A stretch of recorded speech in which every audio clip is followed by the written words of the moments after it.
Picture this. It's 2009. You walk into a boardroom on Wall Street. The man across the table isn't wearing a loud fragrance. He's not broadcasting his presence. But when you lean in to shake his hand, you catch it. Cardamom, sandalwood. Something exotic, something expensive. Something that whispers, "I don't need to prove anything." That was Tom Ford Oud Wood in its prime. Not a fragrance, a statement. But here's the problem. Fast forward to 2025, and that $350 bottle, it lasts 5 hours. Maybe 6 if you're lucky. In an era where a $60 bottle of Lamal elixir gives you 12 hours of beast mode projection, why would anyone pay $350 for a whisper that disappears by lunch? Here's the question that's going to drive this entire video. How good was Tom Ford Oud Wood in its prime, when quiet luxury was power before beast mode became the standard? Because here's what most people don't realize. Oud Wood didn't fail. The world changed around it. Oud Wood was built for an era that valued subtlety over projection, sophistication over performance. The kind of fragrance that only worked when people leaned in close enough to discover it. But in 2025, nobody's leaning in. They want to smell you from across the room. So today we're going back to 2008.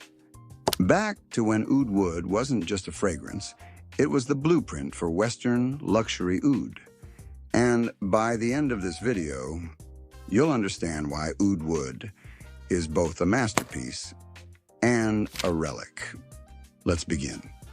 Let's talk about oud in 2007, because if you wanted to wear oud before Tom Ford, you had a problem. Traditional Middle Eastern oud, the kind from Amouage, Ajmal, or dedicated Adar houses, was challenging, medicinal, smoky, sometimes animalic, barnyard-like, the kind of scent that required courage to wear.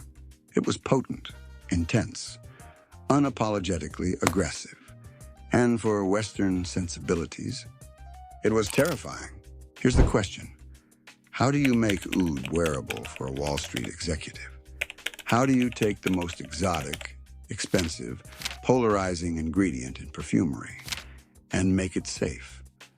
That was the challenge Tom Ford and perfumer Richard Herpen faced in 2007. And what they created wasn't just a fragrance, it was a compromise. A brilliant, sophisticated, elegant compromise. They called it Oud Wood, and it changed everything. Let's talk about what made Oud Wood different, because this is where the genius begins. The opening, cardamom, Brazilian rosewood, and Sichuan pepper.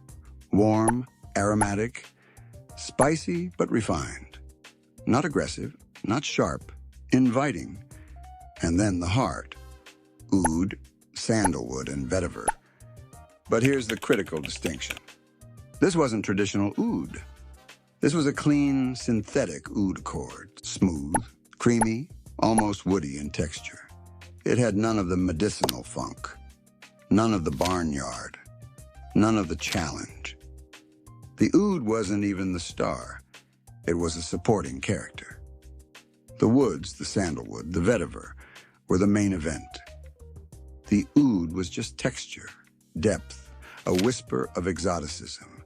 And the drydown, tonka bean, vanilla and amber, warm, soft, gently sweet, but never gourmand. The kind of base that rounded every edge without overpowering anything. This was the formula that solved the oud problem. Keep the prestige of oud. Remove the challenge of oud. Create something that smelled expensive, exotic, and sophisticated, but never offensive. Oud Wood wasn't trying to be authentic. It was trying to be wearable. And for the Western luxury market in 2008, that was revolutionary. But the scent alone wasn't enough to make it legendary, because Oud Wood understood something deeper about luxury.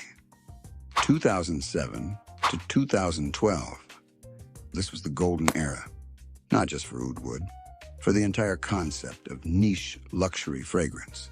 Tom Ford launched the Private Blend collection with 3 pillars: tobacco vanille, warm, spicy, gourmand; Tuscan leather, bold, animalic leather; oud wood, exotic, sophisticated, understated. And the price? $250 to $300 per bottle. In 2008, that was astronomical for a fragrance that wasn't Chanel or Hermes. But that was the point. The Private Blend bottles were architectural, sleek, minimalist, heavy glass, magnetic caps. They looked like they belonged on a marble countertop in a penthouse. And the price? The price was the message. If you have to ask, you can't afford it. Oud wood became the signature scent of aspirational executive culture. The Wall Street guy, the Silicon Valley founder, the creative director. It was the scent of quiet power. The kind of fragrance that didn't announce your arrival. It confirmed your arrival. And for a few glorious years, that was enough. Because in the late 2000s, subtlety was sophistication. Projection was vulgar. Beast mode was gauche. If your fragrance could be smelled from across the room, you were trying too hard.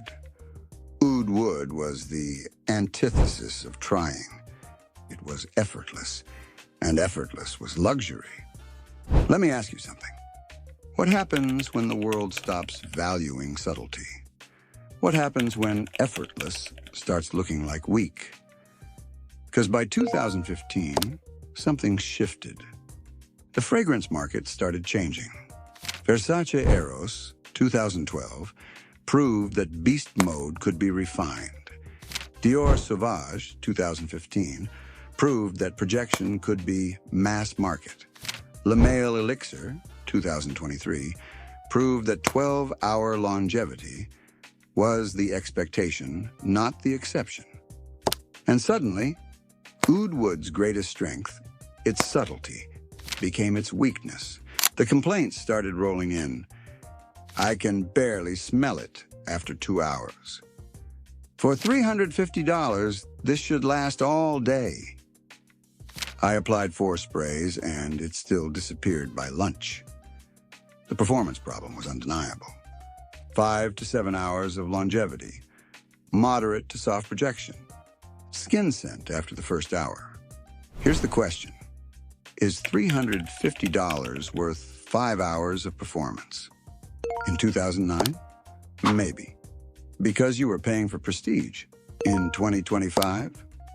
When a $60 bottle of Eros outperforms it? That's a harder sell. And then came the second problem. The fake oud controversy. Oud enthusiasts, the people who wore real amouage, ajmal, traditional atars, started calling oud wood a joke. It's not real oud. It's oud for people who are afraid of oud. It's the fragrance equivalent of training wheels. And they weren't wrong. Oud wood was polite. It was safe. It was designed for people who wanted the idea of oud without the reality of oud. But in 2008, that was the genius. In 2025, it's the problem. Because now, if you want real oud, there are dozens of options. And if you want performance, there are hundreds of cheaper alternatives. So what's left? Prestige. And prestige alone isn't enough anymore. So how good was Tom Ford Oud Wood in its prime? Here's the truth. Oud wood in its prime, 2008 to 2012, wasn't just good. It was foundational. It didn't just introduce oud to the West. It created the Western oud category. Before oud wood, oud was a regional niche ingredient. After oud wood, every luxury brand had a clean, approachable oud. Le Labo Oud 27, Byredo Oud Immortel, Dior Oud Ispahan. They all owe their existence to oud wood. Oud wood did 3 things that secured its legacy. First, it proved that oud could be wearable. It removed the challenge, the funk, the aggression, and made oud accessible to millions. Second, it established the private blend as the gold standard for niche luxury. Tom Ford Beauty became a billion-dollar business because of fragrances like Oud Wood. Third, it became the gateway drug. For countless fragrance enthusiasts, Oud Wood was their first niche fragrance, their first oud, their first taste of what $300 could smell like. But here's the lesson. Oud Wood's prime wasn't about the scent. It was about the era. Because in 2008, quiet luxury was power. Subtlety was sophistication. You didn't need beast mode to command respect. But in 2025, is quiet luxury dead? In an age where fragrance reviews measure projection in hours and longevity in half days, in an age where a $30 bottle of Camera outperforms a $350 bottle of Oud Wood, in an age where TikTok decides what's good based on compliments, not craftsmanship, does a fragrance like Oud Wood still have a place? The answer is complicated. Here's what you take away from the rise and struggle of Tom Ford Oud Wood. Lesson 1. Performance is the new luxury. In 2008, subtlety was sophistication.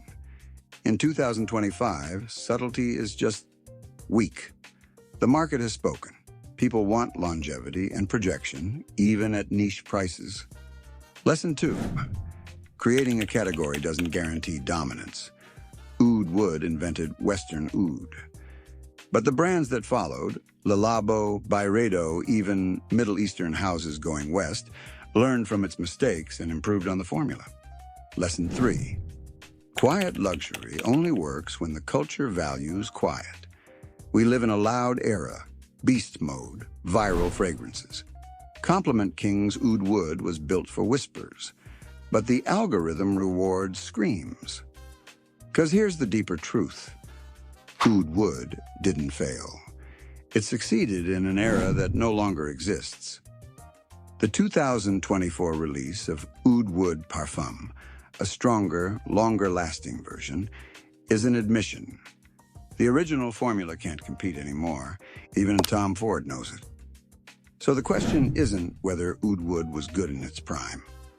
The question is, can sophistication survive in the age of spectacle? Can you build something meant to be discovered when everyone expects to be announced? Because that's the lesson of Oud Wood, not the fragrance, the philosophy. If this video made you rethink the $350 bottle sitting on your shelf, hit that like button. If you want more deep dives into the fragrances that defined eras and the lessons they teach us about culture, taste, and what it means to be timeless, subscribe right now and turn on notifications. This is just the beginning.